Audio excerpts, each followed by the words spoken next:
terkasih dalam Tuhan Yesus Kristus, lebih mudah mana? Mencari kawan atau lawan? Dua-duanya bisa sama-sama mudah, tergantung orangnya, tergantung situasinya. Tetapi menarik bagaimana dalam hidup sehari-hari seringkali mudah untuk seseorang mencari lawan. Sedikit saja ada perbedaan pendapat, langsung seseorang itu bisa kita sebut sebagai lawan. Sedikit saja mengambil sikap yang berbeda dari kita, seseorang itu bisa segera kita singkirkan dari kubu kita. Relasi mungkin masih terus kita bangun. Kita mungkin masih tinggal bersama, kerja bersama. Tapi dalam benak kita ingat betul bahwa dia ini adalah lawan kita. Pada akhirnya, soal memilih lawan bukanlah soal seseorang ini ada masalah dengan kita lalu kita mau mengampuninya atau tidak. Tetapi bisa menjadi lebih sederhana lagi, yaitu pada masalah perbedaan. Dan di sini bahaya. Karena sejatinya kita semua ini berbeda. Kita punya gaya yang berbeda, kita punya cara yang berbeda, kita punya kesukaan yang berbeda, juga pilihan yang berbeda. Jadi bahaya sekali jika seseorang dengan mudah menjadikan orang lain sebagai lawannya hanya karena berbeda dengan dirinya.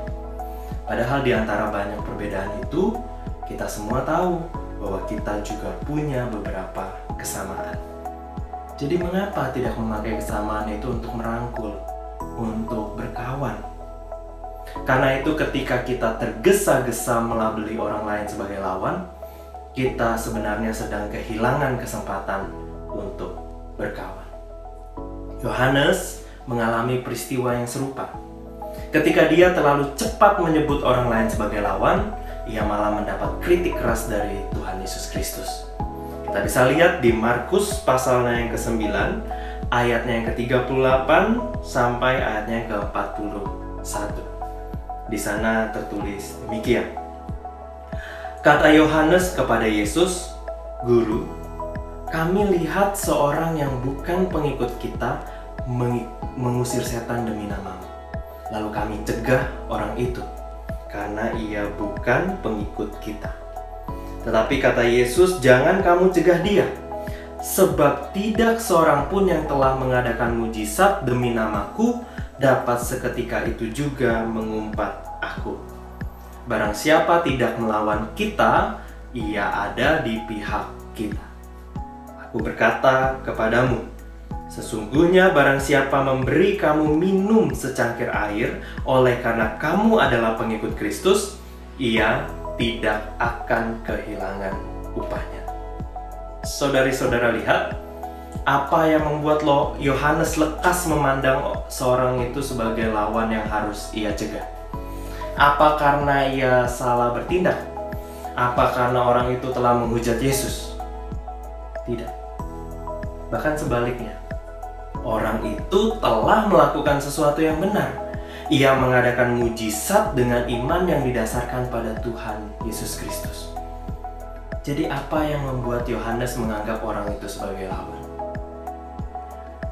Hanya karena kebetulan saja ia berada di tempat yang berbeda. Ia bukan pengikut ke-12 murid. Ia bukan bagian dari kelompok mereka. Karena itu Yesus segera mengingatkan. Dan kata-kata Yesus mengungkapkan prinsip yang begitu jelas dan tegas. Dikatakan demikian, barang siapa tidak melawan kita, ia ada di pihak kita.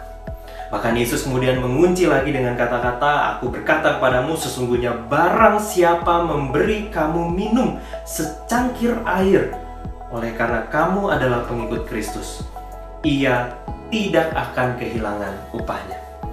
Jadi bahkan menurut ukuran kita, mungkin kita berpikir orang ini sudah pantas disebut sebagai lawan. Mungkin karena kata-katanya, atau pendapatnya, atau sikapnya yang terus-menerus berlawanan dengan kita. Tapi jelas terlihat bahwa orang ini ternyata masih mau melakukan yang baik untuk kita. Terutama karena dia ingat perintah Tuhan. Maka Alkitab katakan, ia pun masih bisa kita sebut sebagai kawan kita. Dan dalam konteks para murid Yesus, Yesus menyebut bahwa orang-orang seperti ini akan mendapat upah juga selayaknya seorang pengikut Kristus. Oleh sebab itu, dalam bagian Injil yang lain kita bisa menemukan bahwa Yesus pun masih mau bercakap-cakap dengan Nikodemus. Seandainya Yesus punya cara pandang yang sama dengan Yohanes, percayalah saudari-saudara, ceritanya akan menjadi lain. Tidak mungkin Nikodemus bisa mendapat kesempatan bercakap-cakap dengan Yesus hingga ia diubahkan melalui percakapan itu. Bagaimana perasaan kita setelah mendengar berita Injil ini? Senang? Sedih? Rasanya senang ya, kalau kita bisa lekas-lekas menyingkirkan orang-orang dari kubu kita.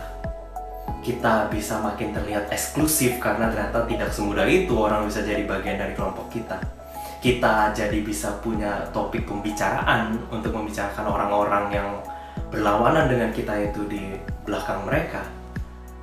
Tapi suka atau tidak suka, mau atau tidak mau, kita harus terima berita firman Tuhan ini.